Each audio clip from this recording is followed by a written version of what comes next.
Hello my love, so starting off first, I'm going to be taking the Plouise base and I'm going to be applying that on my lids. I'm going to be putting that and then spreading it until I am satisfied with the blend all over my lid. The first color that I'm going to be taking is Melchior's Coral. I'm going to be putting that in my crease, my inner portion of my crease. I pat the color down onto the base and then I do windshield wiper motions on top. After done applying that to my crease, my second color of choice is going to be Prune, again from Melchior Professional. I'm going to be taking that, patting that into the base, and then using windshield wiper motions, build up the intensity of the color until I am satisfied.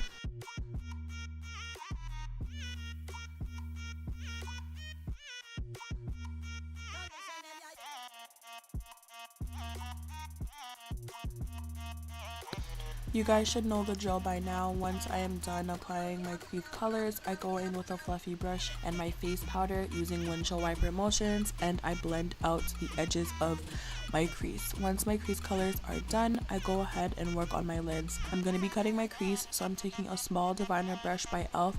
and I'm taking the base and I'm going to cut my lid, not all the way like to cut my crease outwards, just my lid because I want my lids to be precise.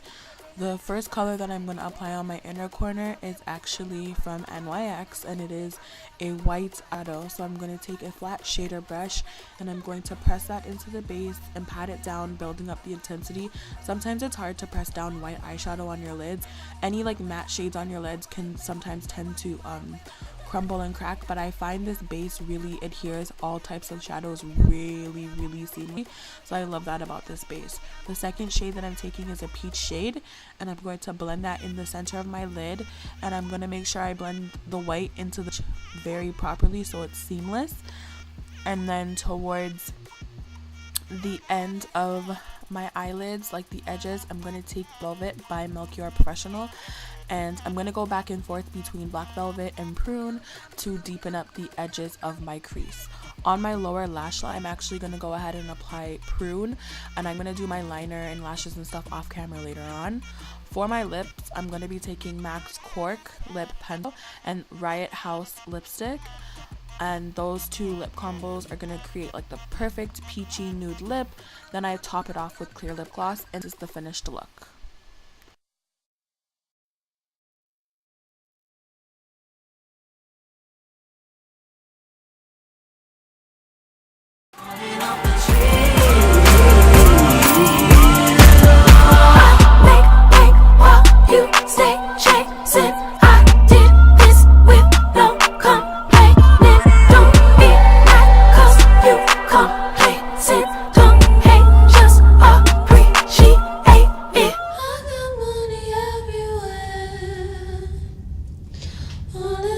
Tree